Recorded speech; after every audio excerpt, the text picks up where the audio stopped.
Hello everyone, स्वागत है आपका एग्ज़ाम अफेयर्स में। जैसा कि आप जानते हैं, हम डेली करंट अफेयर्स डिस्कस करते हैं, जिसको मैंने नाम दिया है करंट अफेयर्स इन डेप्थ। शुरू करते हैं आज 16 फेब 2021 के करंट अफेयर्स, जिन्हें बहुत ही ज़्यादा ट्रस्टेबल सोर्सेज से बनाया जाता है। चलते हैं आज के अपने पहले टॉपिक पर, और हमारा पहला टॉपिक है जनजातीय क्षेत्रों में पोषण युक्त कृषि के लिए समझौता। तो हाल में क्या हुआ है कि जो हमारे जनजातीय क्षेत्र हैं, खास करके छत्तीसगढ़ राज्य के जनजातीय क्षेत्रों के लिए क्या किया है, हाल ही में छत्तीसगढ़ सरकार के द्वारा वर्ल्ड बैंक के साथ $100 मिलियन का समझौता किया गया है। और इस समझौते के अंतर्गत इस क्षेत्र में क्या किया जाएगा, इस क्षेत्र में ऐसी कृषि को बढ़ावा दिया जाएगा जिसमें पोषण हो, ऐसी कृषि को बढ़ावा दिया जाएगा जिसमें बहुत ज्यादा पोषण हो। इसके लिए इस प्रोजेक्ट की ये समझौता हुआ है छत्तीसगढ़ सरकार और वर्ल्ड बैंक के बीच में। और आपको एक बात अच्छे से याद रखनी है, कि इस परियोजना को प्रोजेक्ट चिराग के तहत लागू किया जाएगा। यानी कि ये जो परियोजना है, इसको लागू करने का काम प्रोजेक्ट चिराग के तहत किया जाएगा। ठीक है, ये आपके दिमाग में बात रहनी चाहिए। तो हमने बात की, इस परियोजना को प्रोजेक्ट चिराग के तहत लागू किया जाएगा, और इस प्रोजेक्ट में आपको याद रखना है 1000 गांव को कवर किया जाएगा, इसलिए ये काफी ज्यादा इंपॉर्टेंट है। चलते हैं आगे अपने अगले टॉपिक पर। और कुछ तो मैंने कहा कि इस परियोजना को प्रोजेक्ट चिराग के तहत लागू किया जाएगा, और इस प्रोजेक्ट में 1000 गांव को कवर किया जाएगा। आपको याद रखना है चिराग के बारे में। चिराग क्या है? तो Chhattisgarh exclusive rural and accelerated agriculture growth है चिराग की फुल फॉर्म, जो आपको याद रखना है। तो आपसे ये अकेला क्वेश्चन भी पूछा जा सकता है कि जो चिराग प्रोजेक्ट है वो किस राज्य से संबंधित है, तो आपको याद रखना है ये छत्तीसगढ़ के से संबंधित है। चलते हैं अपने अगले टॉपिक पर, और हमारा अगला टॉपिक है खबरों में अर्जुन मैन बैटल टैंक। आपको याद होगा अभी हाल में ही काफी ज्यादा न्यूज में है ये।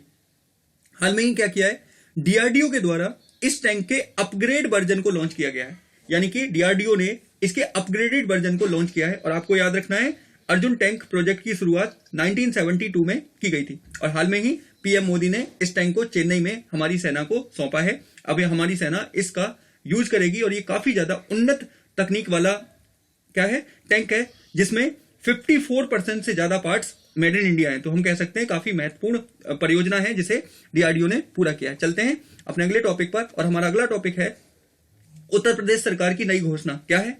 हाल में ही उत्तर प्रदेश सरकार ने घोषणा की है कि वह केंद्र सरकार की तरह पेपरलेस बजट पेश करेंगे। यानी कि उत्तर प्रदेश सरकार के द्वारा यह घोषणा की गई है कि जिस तरह केंद्र सरकार के द्वारा पेपरलेस बजट पेश किया गया था, उसी तरह अब उत्तर प्रदेश सरकार भी पेपरलेस बजट पेश करेगी। और ये पहली बार होगा जब किसी राज्य के द्वारा पेपरलेस बजट पेश किया जाएगा। तो काफी ज्यादा इंपॉर्टेंट है। चलते हैं आगे।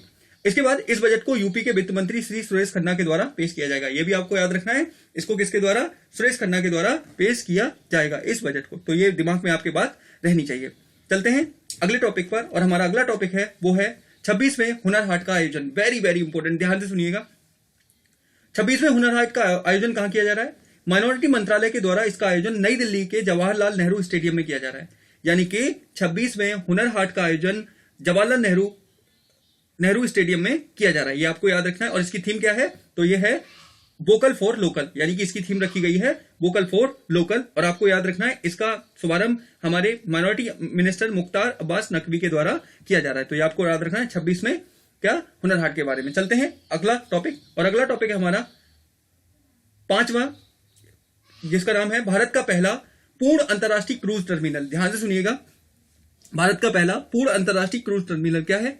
हाल ही में पीएम मोदी के द्वारा केरल में कोच्चि बंदरगाह पर इस टर्मिनल का उद्घाटन किया गया। याद रखना है, वेरी वेरी इंपॉर्टेंट है।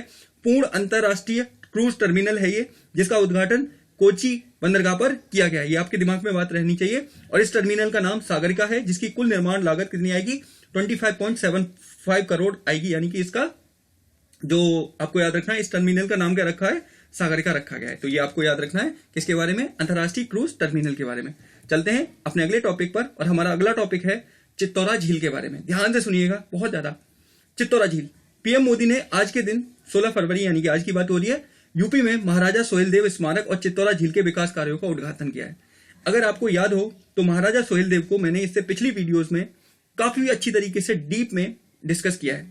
तो आप चाहो तो वहां से इसको देख सकते हो। तो चित्तौरा झील कहां के बारे में देखेंगे हम क्या है। यह झील उत्तर प्रदेश के बहराइच जिले में स्थित है। आपको याद रखना है, क्वेश्चन पूछा जा सकता है अगर आप यूपी का कोई एग्जाम देंगे तो यह झील किससे संबंधित कहां पर है, तो यह बहराइच जिले में स्थित है। ये आपको याद रखना है चित्तौरा झील के बारे में। और सोहेलदेव के बारे में कहा जाता है कि यह 10 से 12वीं शताब्दी के बीच इनका शासन था। काफी महत्वपूर्ण शासक थे और इन्होंने गजनबी की सेना को परास्त कर दिया था। तो काफी महत्वपूर्ण माने जाते हैं कौन, महाराजा सोहेलदेव। और आपको याद रखना है इनके बारे में। और चित्तौरा झील है उत्तर प्रदेश के बहराइच में। चलते हैं अपने अगले टॉपिक पर, और हमारा अगला टॉपिक है टॉपिक नंबर 7, भारत का सबसे बड़ा एयर प्यूरिफायर क्या है। हाल में ही इसे ट्रायल बेसिस पर चंडीगढ़ में लगाया जा रहा है, यानी कि इसको चंडीगढ़ में लगाया जाएगा इस प्यूरिफायर को। यह प्यूरिफायर आसपास के 1 किलोमीटर की क्षेत्र की हवा को साफ करेगा, यानी कि देश का सबसे बड़ा प्यूरिफायर है, जिसे कहां पे, तो चंडीगढ़ में ट्रायल बेसिस पर लगाया जा रहा है। और ये काफी बड़े एरिया की एयर को क्लीन करने का काम करेगा, ये आपको याद रख लेना है।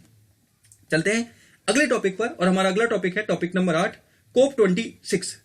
COP26 के प्रेसिडेंट आलोक शर्मा जी, आपको नाम याद रखना है, इनको ब्रिटेन के द्वारा इनको बनाया गया है, प्रेसिडेंट बनाया गया है। आलोक शर्मा का भारत आगमन, तो हाल में ही क्या हुआ है कि COP26 के प्रेसिडेंट जो है आलोक शर्मा जी, इनका भारत आगमन हुआ है।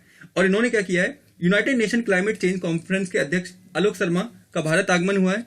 और इन्होंने भारत के मंत्री तथा अधिकारियों से बातचीत करने की कोशिश की है जिसके भारत की क्लाइमेट चेंज को लेकर क्या रणनीति है, भारत किस प्रकार काम कर रहा है, किस प्रकार की परियोजनाएं भारत अपना रहा है, इन सारी चीजों के बारे में ये बात करेंगे भारत सरकार के द्वारा। तो ये आपको याद रखना है यहाँ पे। और आपको एक बात और याद रखनी है, COP26 का आयोजन स्कॉटलैंड के ग्लासगो में किया जाएगा, यानी कि स्कॉटलैंड के ग्लासगो में इसका आयोजन किया जाएगा। किसका, COP26 का। ठीक है, यहां पे देखिए इसका आयोजन कौन करता है, तो इसका आयोजन करता है United nation framework convention on climate change, यानी कि इसका आयोजन किसके द्वारा, United nation framework convention on climate change के द्वारा किया जाता है। ये आपको याद रखना है। और ये है क्या, तो मिनिस्ट्रियल एनवायरमेंटल एग्रीमेंट है। और आपको यहाँ पे देखना है कब इसकी शुरुआत हुई थी, 2 मई 1992 को हुई थी, साइन हुआ था ये इतने को। तो ये आपको याद रखना है। इसमें काफी ज्यादा सिग्नेटरीज हैं, 197 सिग्नेटरीज हैं, 165 सिग्नेटरीज हैं और 197 पार्टीज हैं। ये आपको याद रखना है। United nation framework convention on climate change के द्वारा हर साल कोप का आयोजन किया गया है। इससे पहले COP25 हुआ था, वो हुआ था मैड्रिड के अंदर। तो ये भी आपको याद रख लेना है यहाँ पे। ठीक है, चलते हैं अपने अगले टॉपिक पर, और हमारा अगला टॉपिक है वो है डॉल्फिन, भारत का डॉल्फिन रिसर्च सेंटर, भारत का पहला डॉल्फिन रिसर्च सेंटर। तो क्या है ये, इसका निर्माण बिहार के पटना में किया जा रहा है, यानी कि भारत का पहला डॉल्फिन रिसर्च सेंटर का निर्माण कहां किया जा रहा है, बिहार के पटना में किया जा रहा है। यह सेंटर डॉल्फिन के संरक्षण के लिए काम करेगा, यानी कि यह डॉल्फिन के संरक्षण के लिए काम करेगा। और इसका निर्माण कहां किया जा रहा है, तो आपको याद रखना है पटना में किया जा रहा है। चलते हैं अपने अगले टॉपिक पर, और हमारा अगला टॉपिक है विज्ञान ज्योति प्रोग्राम।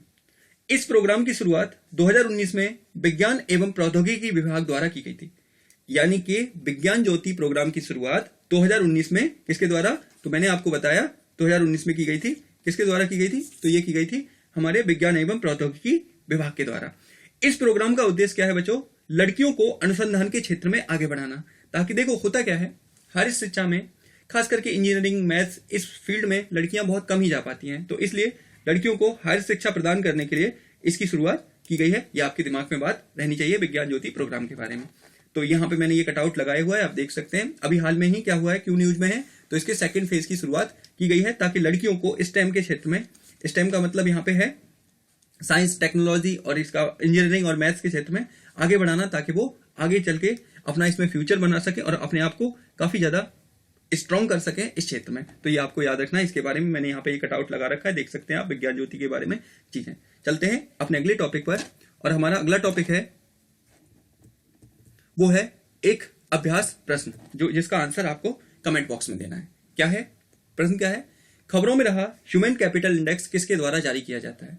आपसे क्वेश्चन पूछा है कि ह्यूमन कैपिटल इंडेक्स को किसके द्वारा जारी किया जाता है। ऑप्शन है आपके UNDP, world bank, IMF, UNO। इसका आंसर आपको कमेंट बॉक्स में देना है। तो ये थे आज के हमारे करंट अफेयर्स, जिसको काफी ज्यादा ट्रस्टेड सोर्सेज से बनाया जाता है।